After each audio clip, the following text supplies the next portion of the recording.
On parlera aussi de l'humour féminin. Mais oui, nous avons une humoriste ce soir et j'espère qu'elle ne vous décevra pas, Audrey Vernon. Ça m'étonnerait qu'elle vous déçoive d'ailleurs. Comment épouser un milliardaire, c'est un spectacle extrêmement engagé. Comment on arrive à faire rire avec de l'économique et du social, vous en saurez plus tout à l'heure. Puis notre humoriste, c'est Audrey Vernon.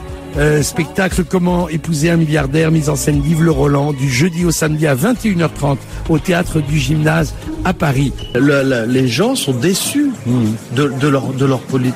Enfin, de leur gouvernants. On est à un point de rupture, un point délicat. Et le film essaye peut-être pas de réconcilier, parce que le travail est énorme. Mais de faire comprendre, en tout cas. Mais d'être un peu plus lucide, oui. Voilà. Audrey Vernon, vous dont le spectacle est justement à l'intersection de la politique et de l'économique et du social. Oui, c'est vrai que quand on voit les hommes politiques actuellement comme Angela Merkel et Nicolas Sarkozy se battre pour essayer de recapitaliser les banques, c'est amusant de voir à quel point ils sont des marionnettes au service de l'argent et de se dire que leur but actuellement c'est de faire payer aux pauvres l'enrichissement de certains par l'appauvrissement de tous.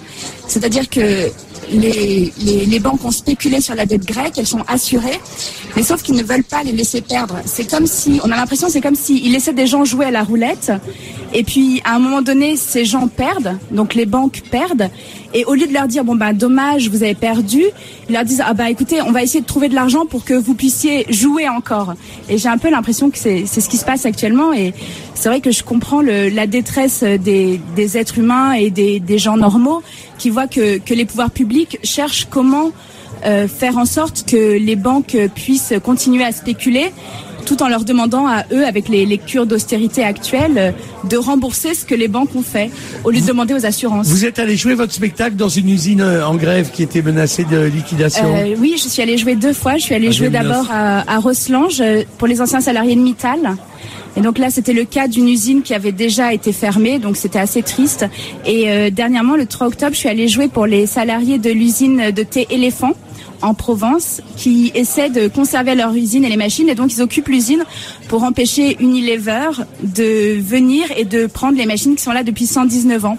Et là, par contre, c'est très joyeux parce qu'ils sont encore en lutte et qu'il y a encore une chance, ils ont encore une chance de gagner contre une multinationale.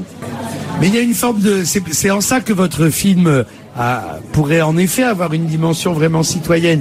Il y a un regard de réconciliation, c'est-à-dire on se dit, ils ont des défauts, ils ont leur ambition, ils ont leur plan de carrière, mais qui autour de cette table ne l'a pas à son niveau d'une façon ou d'une autre. Et en même temps, il y a quelque chose d'estimable dans cette manière de se mettre au service des autres. Et moi, je sais que, suivant la vie politique quotidiennement, c'est le discours que je tiens à des tas de copains qui se demandent, mais que tu dois te faire chier à fréquenter des politiques tout le temps et tout. Mais non, parce qu'à un moment donné, quand on les voit, et cette fameuse connivence dont on nous tape, c'est de les voir autrement que comme les pantins ou comme les guignols qui sont caricaturés. Et de voir que voilà, il y a aussi quelque chose d'authentique dans la volonté de servir l'État ou de servir les autres. Oui, c'est des choix de vie. Hein. Audrey Vernon, vous y croyez un peu quand même, parce que vous êtes tellement bazooka. Non, pas du tout. Vous n'y croyez pas du tout. Non, pas du tout. Moi, je suis. Oui, il y a une seule réponse, c'est qui occupe le poste. Mais je trouve qu'il ne devrait pas y avoir de poste. C'est-à-dire qu'à un moment donné, on connaît les règles de base, c'est-à-dire tu ne tueras point, tu ne voleras point, etc. Et voilà, on devrait pouvoir se débrouiller avec ça. Je veux dire, ça sert à rien de refaire des lois. La vie, elle est normale. On devrait pouvoir vivre sans avoir. Moi, j'ai toujours l'impression que la politique, c'est un peu des CPE ou des profs ou un peu comme à l'école, quoi. Et j'ai juste envie de vivre sur Terre en étant tranquille sans que personne me dicte ce que je dois faire. Donc pour moi, je les vois, ils ont toujours l'air un peu sérieux, un peu l'air concentré, comme si on avait fait une grosse bêtise, nous, êtres humains. J'estime que non, on n'a pas fait de grosses bêtises et que c'est comme quand il y a les policiers qui nous arrêtent dans la rue pour nous demander nos papiers ou des choses comme ça. On a envie de dire, mais où est la loi qui est écrite qui dit que vous pouvez nous arrêter?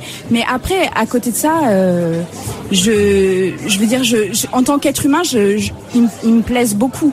Mais moi, je voterai au faciès, enfin, je voterai juste au physique, ceux que je trouve sexy, ou des choses comme ça, mais... Comme beaucoup. Mais Olivier Gourbet, il est sexy quand même. heureusement que je vote pas. Audrey Vernon, dans un moment, c'est une autre manière de faire le mannequin sur scène, au gymnase, mais de dire des choses aussi. Comment épouser un milliardaire. Audrey Vernon, comment épouser un milliardaire, c'est du jeudi au samedi à 21h30 au Théâtre du Gymnase de Paris. On a entendu tout à l'heure vos interventions très marquées socialement, politiquement. Donc je me disais, comment finalement, quand on est la charmante réincarnation à la fois d'Arlette Laguillet, d'Olivier Besancenot, on arrive à faire rire les gens sur la scène du Théâtre du Gymnase? Déjà, c'est pas un meeting politique, c'est un spectacle avec des personnages. Il se trouve que les milliardaires sont extrêmement intéressants comme personnages. Ce sont des personnages vrais qui existent. Pour rebondir sur le sujet des mannequins, c'est amusant parce que les mannequins, elles sont au service de ces milliardaires. Et donc, elles encouragent les gens à donner un peu à Arnaud, un peu à Pinault, un peu à Bettencourt, à des gens dont on ne connaît pas forcément l'existence. Par exemple, quand on va chez Sephora, on n'a pas forcément conscience qu'on va donner de l'argent à Bernard Arnault, qui est 4e sur 6,5 milliards. Et donc ça, je trouve ça amusant parce que ces 1210 milliardaires sont extrêmement peu connus du grand public, alors qu'on les côtoie tous les jours à travers nos achats. Et finalement, c'est nous qui les nourrissons. Et c'est des gens qui ont beaucoup d'humour. Par exemple, Warren Buffett, qui est le 3e sur 6,5 milliards.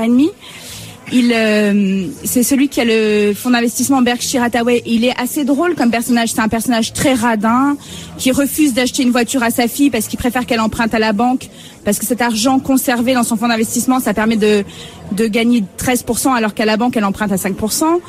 Et Warren Buffett, il a beaucoup d'humour. Par exemple, il dit je dois ma fortune pour 10% à la chance et 90% au travail des autres. Ou alors... Et là, ça déclenche, quand vous racontez ça, ça déclenche des rires dans la salle, ou des rires étranglés, ou vous entendez le bruit des flingues des gens qui se suicident? Non, pas du tout, parce que je pense que l'exposition d'une vérité, ça soulage énormément. Donc, quand vous dites, par exemple, pour qu'un Chinois gagne ce que touche un milliardaire en un an, il faudrait qu'il travaille 3 300 000 années, c'est-à-dire qu'il ait commencé à bosser au Big Bang. Non. Alors, pour être aussi riche que Carlos Limelu, le numéro 1 sur 6,5 milliards, il faudrait, au SMIC français, travailler 3,3 millions d'années. Ah, d'accord. Voilà. Mais ça, c'est vrai. Et donc là, je dis, excusez-moi, j'ai un peu la flemme. Voilà. Et vous vous étonnez qu'un monsieur comme monsieur Bellon, l'ancien patron de Sodexo, puisse être une des grandes fortunes de France en ayant à base de quenelle à la béchamel dans les cantines scolaires, puisque Sodexo, c'est quand même beaucoup ça. Mais oui, c'est vrai. Pierre Bellon fait partie des 14 milliardaires français et c'est quand même lui qui fait la cuisine dans les cantines et dans les hôpitaux, donc on peut s'étonner qu'il soit milliardaire. Il y en a un autre aussi qui est amusant, c'est Foriel Destezé, c'est le PDG d'Adecco, numéro 1 mondial du travail temporaire. Lui, il est devenu milliardaire en faisant travailler des pauvres en CDD. Et alors Non mais on sent l'indignation, c'est formidable. Non, mais c'est un spectacle comique. C'est un spectacle comique, c'est drôle, par moment. Mais c'est vrai qu'au bout d'un moment, je sens que les gens sont un peu accablés par toutes ces vérités. Mais bon, je pense qu'en sortant, ils se sentent plus forts pour affronter la crise. Mais ça a été quoi le déroulement dans votre tête de ces convictions que vous avez? Qu'est-ce qui vous a fait dire ces convictions? C'est sur la scène, dans un one-woman show, etc., que je pourrais les porter le mieux? Alors déjà, j'ai pris l'axe de tomber amoureuse d'un milliardaire. Oui. Mon milliardaire, il est 33e sur 6,5 milliards. C'est mon futur mari. Il est assez drôle. Et je me suis dit, pour ne pas avoir un côté revendicatif et indigné, il faut que je prenne... en me disant je vais les aimer, donc je me suis dit j'allais me marier avec un milliardaire et en fait j'ai étudié beaucoup l'explosion des inégalités dans les 10 dernières années, appuyée par des thèses très compliquées de l'ENS, et j'ai essayé de passer ça par le prisme de mon cerveau et de retranscrire ça de façon très imagée et très simple, de façon simple. Et c'est surtout les images qui m'intéressent dans le jeu et de transmettre tout ça.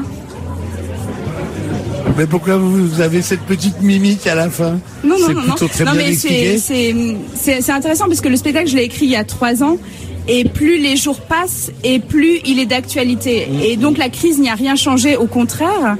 Et ce qui est amusant, c'est qu'actuellement, j'ai l'impression que la crise pour les milliardaires, c'est les soldes. C'est-à-dire que là, actuellement, ils peuvent acheter le port du Pirée. Le port du Pirée est à vendre. On peut acheter le port du Pirée. Les Chinois. C'est incroyable. C'est-à-dire qu'il ne faut pas du tout que les gens soient affolés par la crise. Au contraire, il faut se dire que pour les milliardaires, c'est une bonne chose. C'est le moyen d'acheter pour pas cher le gaz, les télécommunications, des choses qui, après, une fois la crise terminée, vaudront très cher. Donc ça va leur permettre de s'enrichir encore. Écoutez, si vous voulez en savoir plus, vous allez voir et entendre et rire au spectacle de Audrey Vernon, Comment épouser un milliardaire, dans une mise en scène d'Yves Le Roland, du jeudi au samedi à 21h30 au Théâtre du Gymnase. Audrey ?